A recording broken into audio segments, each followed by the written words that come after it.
Hey, what's up guys? Tuki here, back again with another episode of my undrafted free agents only challenge franchise mode series right here on NHL 20. And today, the challenge truly gets underway to the point where we're going to get right down to business and start simming, because this first season, it's kind of irrelevant. Outside of signing some of the free agents that we did in the last episode, like Kyle Topping, there's not much to do here. This series truly doesn't get underway until the end of this first season. There's nothing that we can do, as the players that we will be signing will be those who are undrafted from this point on. So if there's anybody, that went undrafted, like we're not allowed to pick up Mike Vecchione or Taro Hirose. It's going to be players that are available moving forward from the upcoming drafts that we have the ability to go after. And point proven. There was someone in the comments that mentioned the original Seattle Sea Cattle series as perhaps the most difficult challenge that we've had, and that could indeed be the case. Those guys were all signed for cap purposes, by the way. But that original Sea Cattle series, where we could only have players from the teams based in Washington State. That was it. That was that challenge. It was a draft to glory where we could only have players from teams that were on the Washington State-based WHL teams. Absolutely ridiculous. Feel free to check that out, the old Seattle Sea Cattle franchise mode series. This one might also be that ridiculous, if not more. Let's just say that this series does... it has competition, although I think this series, at least here at the early stages, it seems like it would be the most difficult series that we've had yet to try and find success in. A normal draft to glory is tough enough in that, again, you can only build through the draft. You can't trade, you can't sign big free agents. That's tough enough, especially, too, if you don't have any lottery luck. This is solely dependent, as we just won a game. I guess it's not as surprising because we do have some 70s on this team. This is so much worse in that we have to essentially rely solely on players falling, somehow, top-notch talents sneaking through the draft, and the ability for our coaches to actually have players take that jump up in potential like they're supposed to be able to do if they have a high teaching stat. Whether or not that happens, I'm not holding my breath, that's for sure. Now, I know, obviously injuries are going to be a little bit annoying here through the early phase, and I'm surprised at how many injuries we've had, considering I lowered the slider. It's more so that, the other teams that still have their accurate rosters are affected by it, but good God, has it gotten annoying already? Alright, so I am infamous in a way for not utilizing jump cuts at a lot of different points. Obviously, I wanted to utilize one then because this first season, as we mentioned, doesn't matter. We're closing in on the trade deadline, and this trade happened. Taylor Hall to the Colorado Avalanche for a first, Shane Bowers, and there was also a 4th and a 5th round pick swapped. Good God. You imagine Taylor Hall and Nathan MacKinnon on the same team. Jesus. We also see S. Oshie, who must have been from the, the extra draft in a 3rd for Sami Vatanen and Andy Green to Arizona. So the Coyotes picking up some defensive help. We'll stay live from this point on, I think. I think that makes quite a bit of sense, quote-unquote live. Anthony Duclair, oh my God. Duclair and Borowiecki for a 1st and a 3rd. I know I rate Anthony Duclair higher than I think EA's default rosters happen to do, though, but really? Florida? You're thinking that you're going for it, apparently. But, yeah, I had a feeling some of these trades would be interesting. I'm glad I decided to rejoin this when I did. Makes sense, although I think the craziness has died down. But that Taylor Hall trade, that was definitely worth taking a look at, I would say. And fun fact, you probably already noticed, we have 9 wins.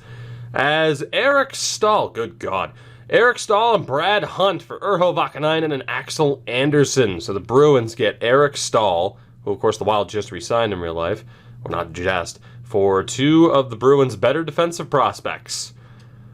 Right. Gustav Nyquist, a 3rd and a 4th for Troy Terry, a 3rd and a 5th.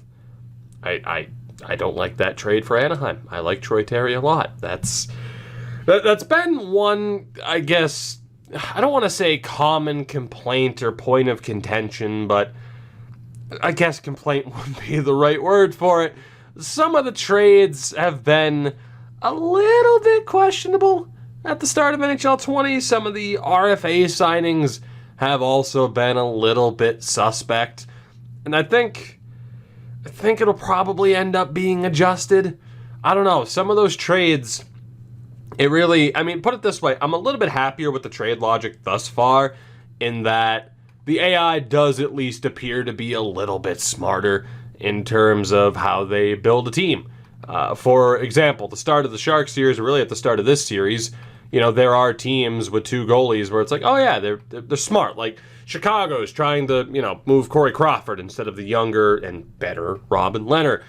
You have, God, what's another really good example? I was going to use Dallas with Jake Ottinger and Ben Bishop, but that's not perfect. But the AI logic in terms of building the team seems to be a little bit better. I think just with some slight tweaking of the trades, it's going to be on point, and I'm pretty happy about that. So the good thing is we have come to the end of the season. Of course, I didn't want to just breeze through it entirely. I knew I wanted to, you know, get a look at some of those top trades. We will take a look at what happened around the league, at least. Of course, we'll see who won the awards and all that. And then we get to the big moment for us this first off season. So the Metro, Pittsburgh, New York, Philadelphia, and Carolina all make it. The Blue Jackets at the bottom. The Atlantic, Montreal, Florida, Tampa, and Buffalo. Wow. So no Boston and no Toronto. That's insanity. The Central, again, there was no fantasy draft in this either. Colorado, Chicago, Dallas, and St. Louis. Of course, we moved Detroit back to the Central. And in the Pacific, Edmonton, Calgary, Anaheim, and the Vegas Golden Knights, the San Jose Sharks, missing out. Colorado wins the President's Trophy by 1 point over Montreal. And basically in last place, the LA Kings. Detroit also there with just 71 points. We averaged a 173 goals for per game.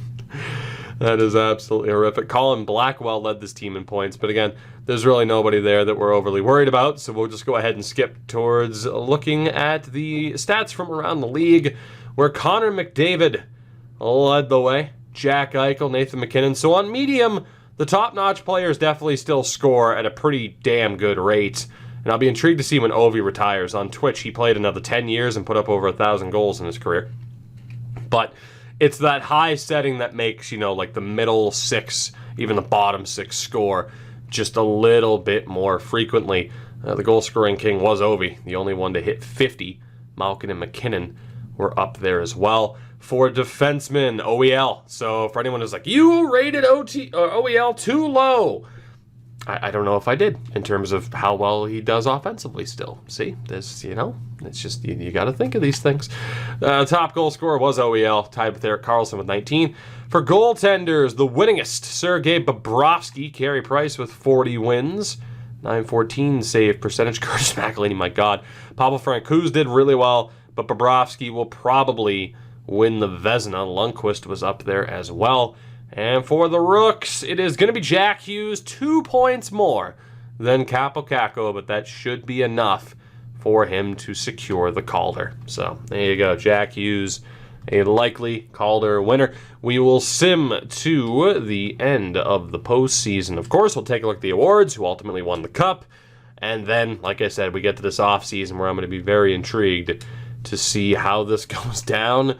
I don't have much hopes. We talked about that in the last episode. I don't have many hopes, and high hopes certainly not, for, you know, the odds of us finding somebody good in the first two drafts. Once we get to basically entirely computer-generated or created player levels, you know, those later on drafts, you know, year 3 and onward, I like our chances a little bit more. I think the main issue here is that, you know, pun intended entirely, is the Rangers win the Stanley Cup, you know, because of the team that we are. We're going to end up with a lot of overagers, and that's kind of going to be the key to success. But hey, we'll see what happens.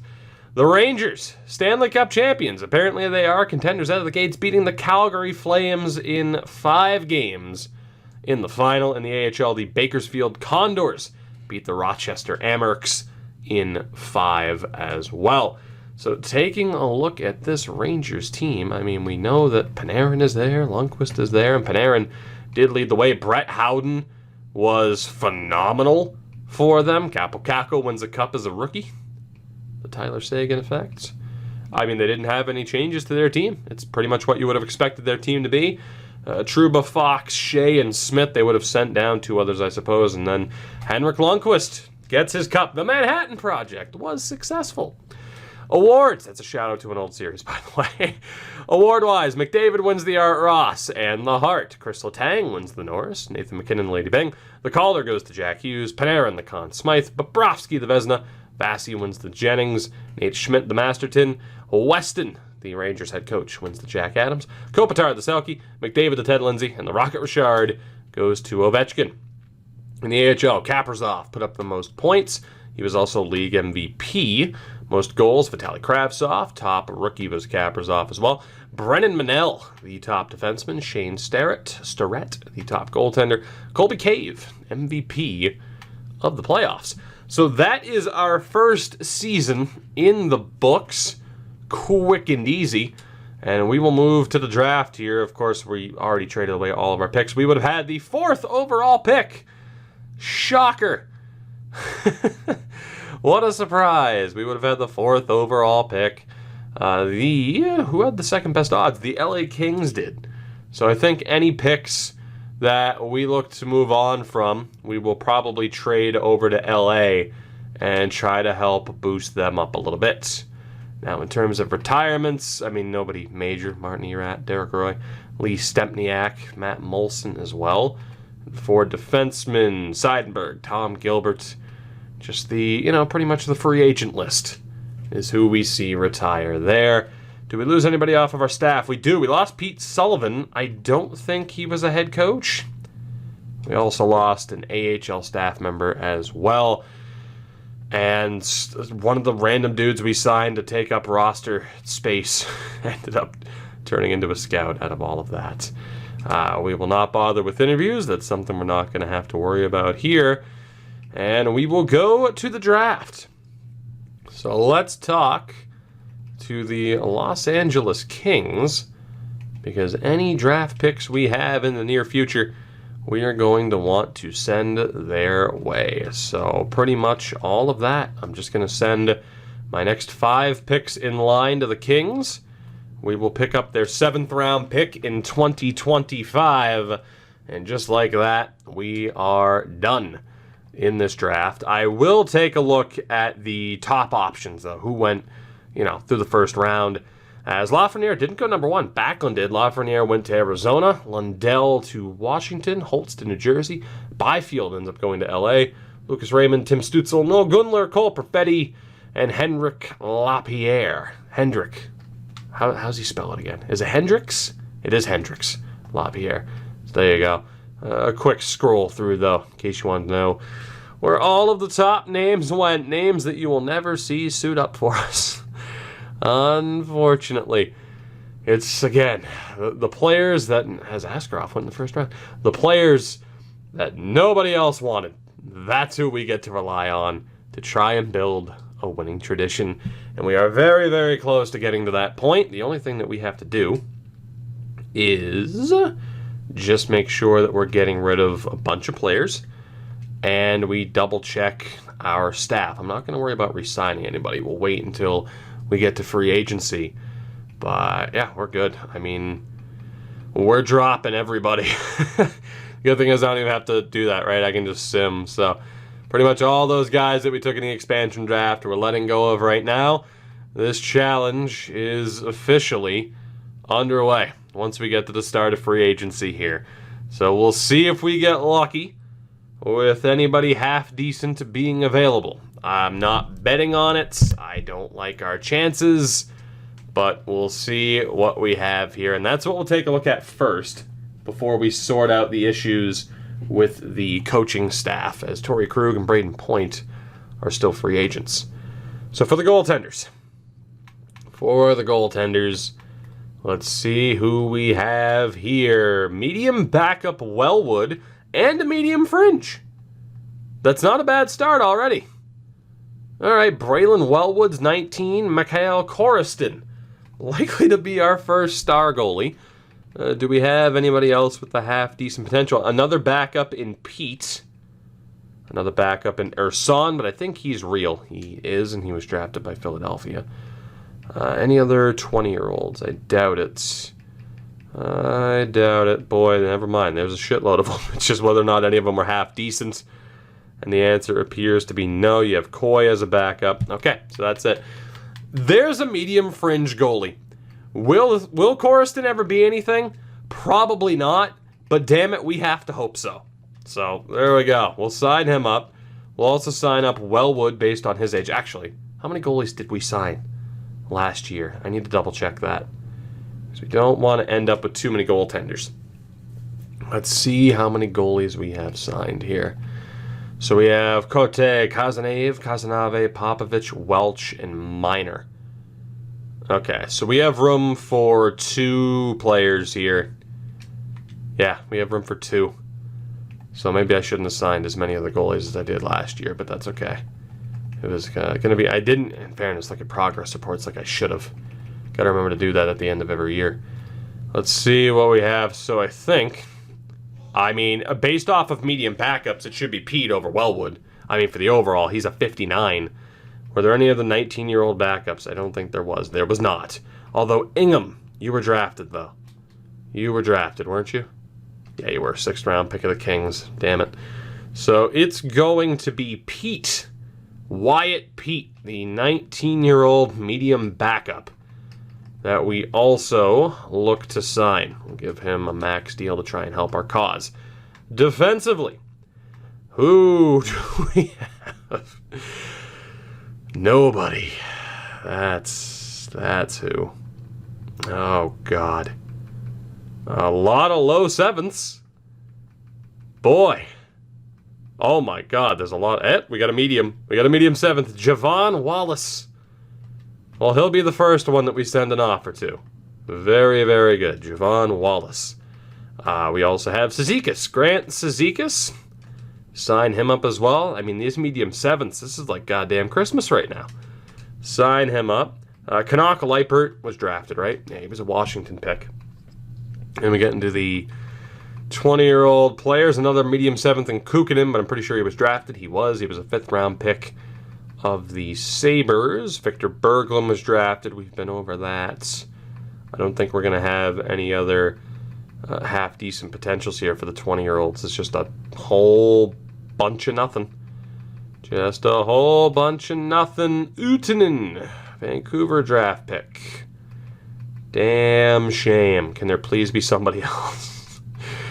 There is not. It's just a whole forest of nothing. Okay, so, I mean, is there anybody with a decent overall out of this group? Anybody in like the mid-60s who also wants to be drafted? That's not looking too good. There's 1,000 low 7ths, but I don't even think I'm going to bother. I don't trust that that's going to work. Kovanov is a low 7th. I think we're good with Cizikas and Wallace. We'll sign others if we have to. So forward-wise, oh God, you got Benedict Wolfhard. Yes, he's the man. Do we have anybody else? Anybody? Furchner. Lucas Furchner. You know what? We have to risk it. We have to. I can't be picky.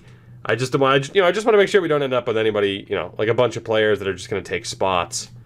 That I wish they wouldn't. Kai Louie. Welcome aboard, hopefully. We also have Cameron Linden, son of Trevor.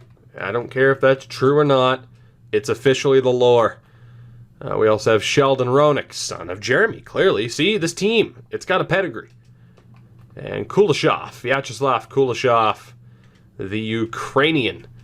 We will sign him as well. Humble beginnings. There are 1,000 low bottom 6 guys. There's another medium bottom 6. Declan Sarno. Oh, this coach better be able to make these guys go up in potential. We're screwed. Nikita Loktionov will also be signed. So we've had a little bit more luck with forwards thus far. I mean, there's 1,000 low bottom sixes. Spike Para was he was in the supplemental draft. Obviously, he's not real. That sucks. I almost feel like I should be able to take him, but then I'd have to explain why we have him every other time.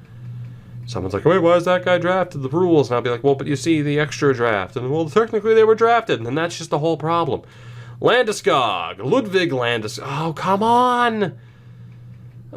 He had to be in that extra draft. Ariel son of a goose. Just a giant pissed off goose. All right, yeah, I think we're done here. I think we're done. But hey, the fact that we have 11 contracts to send out, it's promising at least. Let's go take a look at the coaching staff and see what that situation is. It was not our head coach that retired. Thank God, it was our goalie coach. Again, our head coach only has that B- in teaching, but the rest of his grades are on point. So, goalie coach and an assistant coach. With the AHL, there are some damn low teaching stats there. So, you know, it's fine because you know what? Let's just see if we can find people who are better. Let's just see if we can find people who are better. I don't know how many of our players will be in the AHL. There might actually be a decent amount. So we are going to look to completely rework the coaching staff. And again, the good thing is with our scouts, we don't have to worry about it. Scouts aren't a factor in this series. So, NHL assistant coach. We're going to want to go over to teaching. And shockingly, there's not someone who's a good goalie coach here. That's not good. That's not good at all. An associate coach. Okay, that guy would be helpful. Hopefully I'm not actually limited to the staffing budget by having owner mode off. Louis Renaud. I don't know if you're going to want to take a job as a goalie coach. I'm going to have to pay you a boatload of money to try and get you to sign. So we'll do that. You're going to be a very expensive goalie coach. And in the AHL, again, we're pretty much just looking at high teaching grades. And this guy could be a decent goalie coach. The Manitoba Moose also interested. Maurice Potvin. We'll send you a little bit of money. We will try to sign Daniel Delorme as our AHL head coach because of his good teaching stat. I don't know if those two guys are going to sign as goalie coaches, but we can hope for the best. And then an associate coach. Let's go for this dude, Casey Vandevelde. And our assistant coach. You see, these are where all the goalies are. All the goalie coaches are, at least. And unfortunately, there isn't anybody who's a non-goalie coach that's half decent, apparently. Let's go for this guy. He's not the greatest. Zach Appleby. Not the greatest, but we still need to sign somebody. So we'll go for him. Hopefully they all accept. And then we'll double check once our free agent offers get back to us what we're dealing with. Riley Tufte and a second round pick to Calgary for Derek Ryan, a third and a sixth. That is a very good trade for Calgary. Oh my God, really? All right. Maurice Potvin didn't sign. Delorme signed. That's one. Vandeveld signed. I think we have one more. There's Appleby. Okay, so technically a win rate in terms of the offers that we sent out, but the two that I wanted to accept the most did not accept. Those would be the goalie coaches. So let's just go to AHL assistants, and we're going to look for two goalie coaches here. So the highest teaching, let's go for this dude, Tobias Pohl. How would you like to be the NHL goalie coach, buddy? Pay you a lot more money than you need. And in the AHL, let's go for this dude. Not a dude. Sandro Ovechkin. Not a dude. Well, you know what they say about assuming in 2019.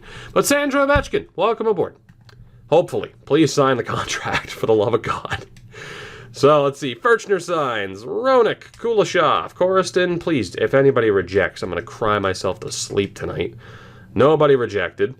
Toby Pohl ends up signing. Sandra Ovechkin signs as well. So we are looking good. Keep in mind, that is a relative term.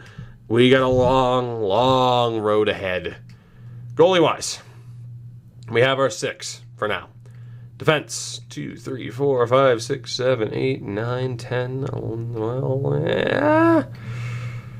I mean, we do need to sign some more people. That's just a fact. We need to sign more people. Mainly defensemen and a couple of nothing veterans to take up a ton of cap space because we have $66 million in cap space. So one more look over the younger defensemen. We're going to go after the low 7ths that were available. There are 1,000 of them. We have a 61 here, though. Let me check. Ivan Kavanagh, the 19-year-old. Look to sign him up. Anybody else? There are a couple of 57s. All right, we'll go for the 2 57s as well. Israel Wang and Vitaly Voinov. We will also look to sign these 2 and hope for by some miracle, and hope for some sort of solution here that this is going to work out. Forward-wise, oh God. I mean, I know that we had more low-bottom 6s available, did we not? Or did we sign them all? I guess, wait, didn't I send it off? No, it's right, Landeskog was extra, as was Para. Silverthorne is a 53. That's not great. What about Jass? Igor Jass. Every team needs some Jass. I just sent him a lower offer than I was supposed to. Whoops. Forelli? Damn it. What about Cooper Wild? We'll send him an offer as well. Why not? Bump that up a little bit. I'm used to later on seasons where you can offer them a little bit more money. Scatcherd is terrible. Mikonov's terrible. A lot of low ratings for those low bottom 6s. I mean, beggars can't be choosers, but still. We'll send an offer to Demetrius Hale, and that'll probably be the last one. And then we'll go for veterans. Let's go for UFA vets. And let's go for someone, I think, is this Justin or Jason Jaffrey? Jason Jaffrey. There you go. I think he was a Duck at one point. Go ahead and sign him to like $17 million. Who else do we have that's terrible? Steve Pinizzotto. Steve Pinizzotto. Sign him to a boatload of money. And let's also go, is this Jason Williams? Jeremy Williams. Damn it. Still, sign him to a boatload of money. And we'll wait for those to go through before signing someone like Tadachek, more than likely. And we'll see what happens there with the next batch of offers. Pinizzotto, Jaffrey, and Williams accept immediately. Jass, Hale, Wang, Voinov, Kavanagh, Wild, all sign. So let's just take one more look at free agents. And we should be good from there. 18. Yeah, let's send out one more big-time offer to a player who isn't that good. And the answer is Marcel Gottsch. Former Sharks great Marcel Gottsch. Sign him up. And that way we don't have to worry. In fairness, with $18 million, I don't think we'd have to worry about the cap anyway. But that way, we truly do not have to worry about the cap. So we'll see what the team looks like heading into this next season. The good thing is, I mean, obviously, it's overagers. We're never going to have to worry about players going back to junior. Pretty much once we sign them, they're on the team. I don't know what to expect in terms of whether or not, a good coaching staff, I can't think of a better expression, will be able to make chicken salad out of chicken shit, because this, again, we're not going to have much luck early on here. We're just not, in terms of good players falling through the draft. So, goaltending this year, we're still going to base it off of overalls. Welsh is going up. Maybe. Medium AHL starter. It doesn't really matter. Popovich is 21, though, as is Welsh. So you know what? I think we'll leave it. Actually, no, we're going to send him up anyway because our 2 AHL goalies will be Pete and Corriston, who, we need to actually invest in. Defensively, we're going to send down Dahlstrom for the year. He's one of the final hangovers or hang-arounds from the prior years. We're still going to base it off of overall. So, I think those are the 7. Unless we bump up Kavanagh and he ends up signing. Or Kavanagh. And we'll see how that works out for us. You know, Kavanagh playing in the AHL, though, is probably for the best. Probably is. We'll leave it. I don't think it matters. Forward-wise, we have our 10, 11, and 12. Did it let me... It's 10 with Gutenberg, 11 and 12. Okay, cool. I think we'll bump up Jas just to kind of hang around and have fun. So let's get a look at what our team is going to be for this next season. Hey, there are some pluses there. You never know. You never know. This could work. And then down in the AHL is a -3 on that third line. We do want to make sure that our top players are in. So, Igor Jas. Can we get you into this team? It's, you know, it's going to be tough. I'm not even too worried about it, actually. He's a low bottom 6. I think I might leave injuries on still, and we'll just deal with it from there. So forward-wise, who do we have scratches? Nobody scratched. Perfect. Perfect. Let's just see if we can alleviate that -3. So it is Wallace, who is just a line killer. That is the only way to explain it. Wallace is a line killer. There we go. So I don't know if Kai Louie can play center, but it doesn't really matter. That will be the teams for this next season. I think what we'll do is probably just quick sim through this. We'll get done with 2 seasons in this episode. I will see you probably at the deadline. We'll see what big deals go down, and we'll see what this team looks like heading into that next off season, where hopefully there will actually start to be some decent generated players. But in terms of improvements, it's not really there, is it? Although Minor isn't signed yet, he could end up being half decent, but we will hope for the best in terms of value, where right now a medium 7th and a high AHL top 2 defenseman leads the way, and then Levi Altonen, who I'm going to have to drop anyway. Oh, what a nightmare. So 2 things stood out to me throughout the course of that season. First and foremost, I completely forgot to look at where all the top free agents signed in the last offseason. I'm sorry for that. I'll try to remember, but you can't blame me. I was kind of focused on doing what we were doing with our team. Secondly, there was not a single big trade notification that popped up, so I guess this was a very boring trade deadline season. 5 wins, though, for the Mariners. 5! Can you believe it? I almost can't, because Jason Jaffrey led our team in points with 36 in 70 games. I think that speaks for itself, and we probably won't even bother looking at whether, at point totals. We'll look at the progress report at the end of the year to see what happened, but point totals, who cares? Florida, Toronto, and Boston all make the playoffs. Carolina, Pittsburgh, Philadelphia, New Jersey, and Washington. The Rangers win the Cup and then finish dead last in the Metro the next year. The Central, Dallas, Detroit, Winnipeg, and Colorado. And the Pacific, Edmonton, Arizona, Anaheim, and Vegas. So you have the Carolina Hurricanes finishing with the top point total in the NHL. The second worst, the St. Louis Blues. There were 2 other NHL teams below 30 points alongside us. So that is an accomplishment. But yeah, Jaffrey and defenseman Jacob Christensen. 36 points. Still, oh my god, -98. Still a medium AHL top 2, though. I was kind of hoping for something better. We'll see. I mean, we'll find out for sure if there is any improvement on the potential side of things. Sidney Crosby leads the way. I'll let that kind of speak for itself, and you guys can look at the top options in your own time. Ovi, again, the only 50-goal scorer, so he's still absolutely killing it.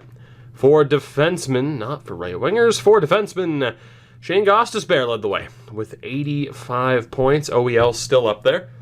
Torrey Krug ended up going to Carolina because they don't have enough good defensemen. My God. 28 goals for him. And for goaltenders, Ben Bishop and Bobrovsky still up there. Bob in 902, though. Top save percentage for a starter would have been Pekka Rinne at a 921. Kemper killed it in New Jersey, by the way. That might be a Vezina for Darcy Kemper. It's going to be him or Ben Bishop. Depends on how the AI factors in Bishop's games played over Kemper and the wins. I think it would go to Bishop. It could go to Kemper. Filip Zadina is going to win the Calder, 62 points in a full 82-game season. Lafreniere was up there, but not all the way up there. So again, let's sim to the end of the postseason. We will see what happens, and we will get through one more free agent class and pray to whoever the hell you want to pray to that we end up with at least somebody that can, instill a little bit of hope into this team. Like a medium 9 forward right now is going to be like me signing Wayne Gretzky. But I love it. It makes every single player that much more important. It makes every half-decent player that much more notable as the Bruins win the Stanley Cup. So all is well in the world, and we are definitely going to find a top player, right? That's what that has to mean. Please. As the Bruins beat the Oilers in the final. Nice to be on the opposite side of that. Thanks a lot, Mark Messier. But the Bruins will win the Stanley Cup in 6 games over the Oilers. The Binghamton Devils, I always want to say the Sens, the Binghamton Devils win the Calder Cup, beating the Texas Stars.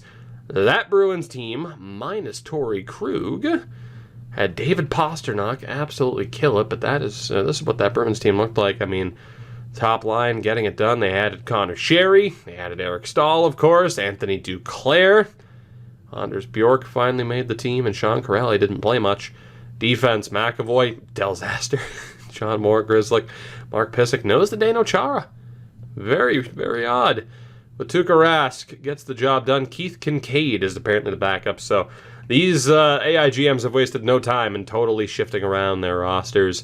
Crosby wins the Art Ross and the Hart. Ghost Bear wins the Norse. Lady Bing the Tavo. Calder to Zadina. Pastrnak the Conn Smythe. The Vezina went to Fleury. Damn. Didn't see that coming.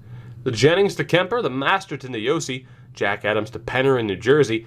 The Selke Donze Kopitar. Ted Lindsay to Crosby. And the Rocket Richard again to Alex Ovechkin. And in the AHL, we're here, we might as well look. Peter Cehlarik scored the most points. League MVP was Thomas Nosek. Most goals, Brandon Cruz. He was also top rookie. Top defenseman, Matt Taormina.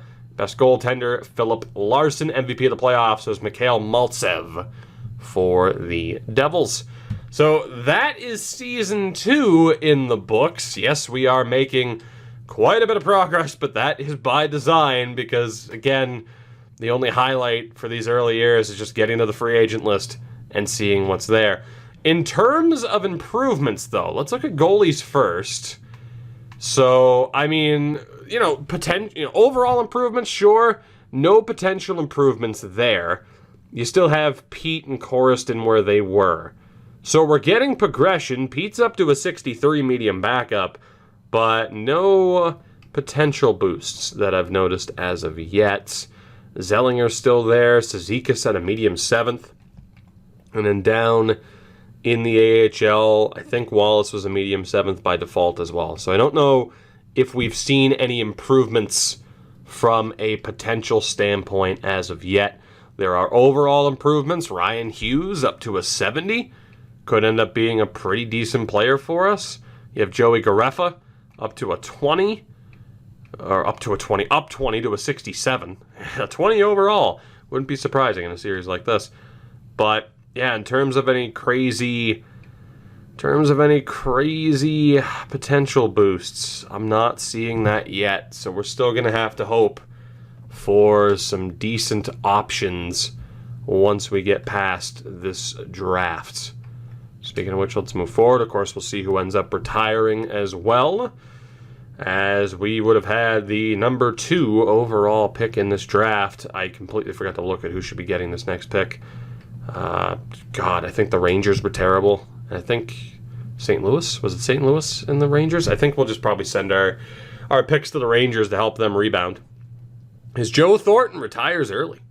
Damn, sometimes he holds on for a while. Not this time. Stafford, Brower, Eves, Marcel Gotch all called a day.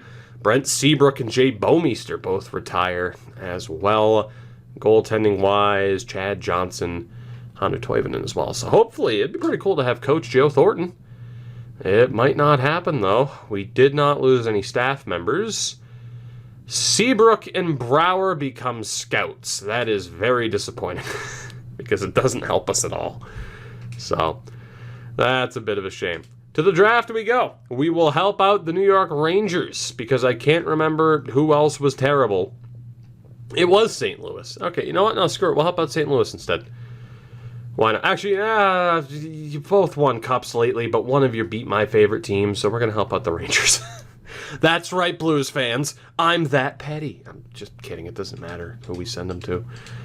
Okay, we're going to have to we'll make trade with the Rangers. You get picks in this draft, but the Blues are the big winners because they're going to get a pick now or in next year's draft. They're going to get a bunch of the 2022 high picks. So there you go. And we'll take back that 7th and trade that away later. So we are out of this draft. The Blues and the Rangers benefit from it. Let's get this over and done with. I didn't mean to hit that button because you won't be able to see who went early, at least in terms of their overall. But Aturati went number 1. Clark, Walker, Volpati, Genther, Jeremy Roy, or Joshua, Banyes, Othman. You can at least, I'm sure if you've watched last year too, you'll recognize the real names that will eventually become something, I'm sure. And you can tell who the mixed-in computer-generated players are as well. So we go to the re-sign phase. Our head coach's contract is up. That's scary. And for all of those scouts, that literally does not matter. Let me double-check contracts and see what we're dealing with here. So Minor, I think, has to be signed. The issue is we could end up with too many people signed. Actually, that's right. Nope, Minor was drafted. We got to drop him. Okay, cool. Because, again, we're allowed like 6 goalies. Dahlstrom, obviously going to go. And from there, is there anybody else to cut? It doesn't look like it. Pinizzotto and Williams are likely to come back as cap dumps. But Hughes is leading the way. Altonen we have to drop. Again, he was drafted. He was an expansion pick. So we're good. We are down to just players that are eligible to actually be on this team. So we'll make the best of it, but we don't have any other players that we have to worry about. Holtby. I feel like his grades are dropping. They are. That sucks. Oh, that sucks a lot. Really? You know what? I think we're going to let all 3 of these coaches go. We're going to see what else is out there and try to optimize it. But, I'm not surprised that the grades are dropping because there is a distinct lack of success. So, we'll figure out the coaching staff. But first and foremost, let's see what we have in terms of free agents. Point is still an RFA. Jesus. So goalie-wise, UFAs, who do we have? Do we have a game-changing goalie available to us? Ugh. We have Woods, 52 medium backup. We have Kabanov, who's even better. Foster, not so much.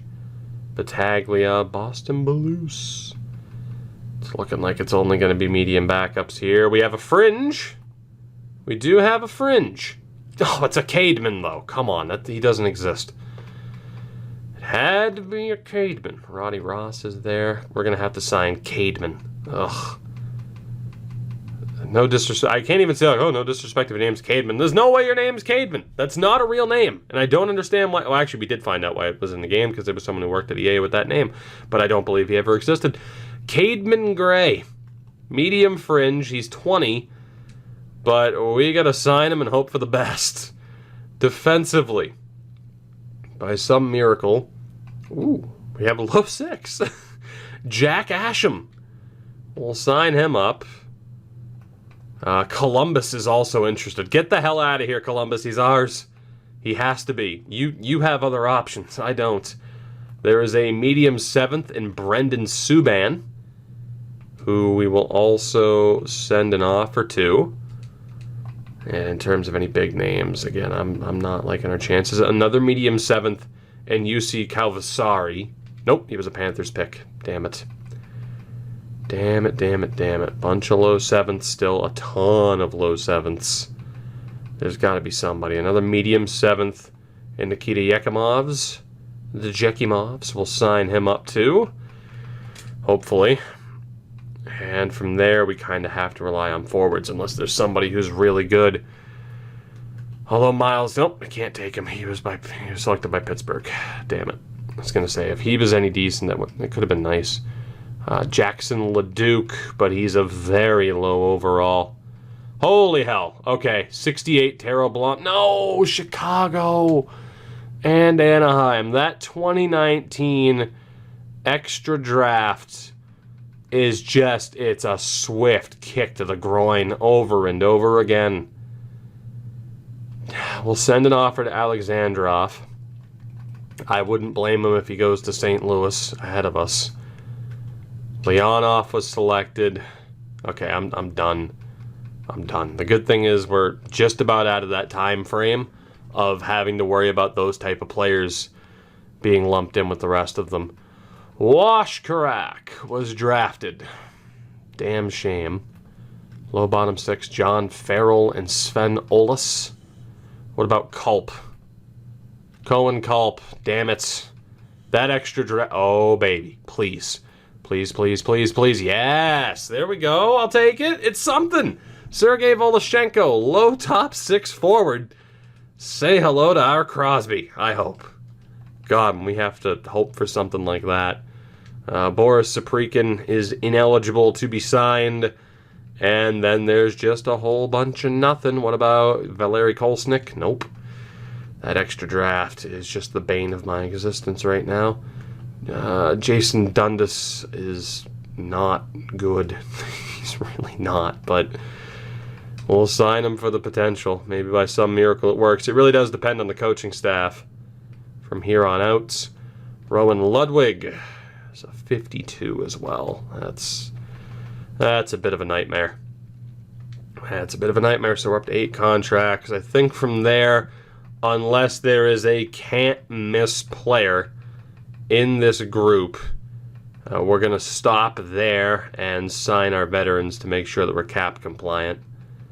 So even if there's anybody with a half-decent overall at this point, I think we're screwed. Although Dawson Butt's there. Every team needs a Dawson Butt. So we're going to bring back Steve Pinizzotto.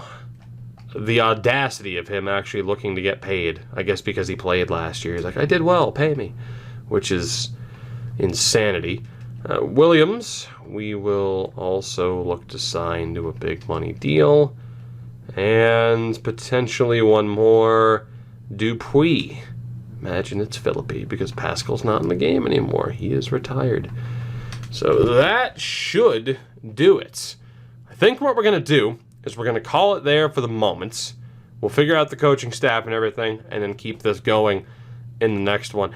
But to say that there are humble beginnings to this and that it's looking a little bit bleak right now, I think would be a bit of an understatement.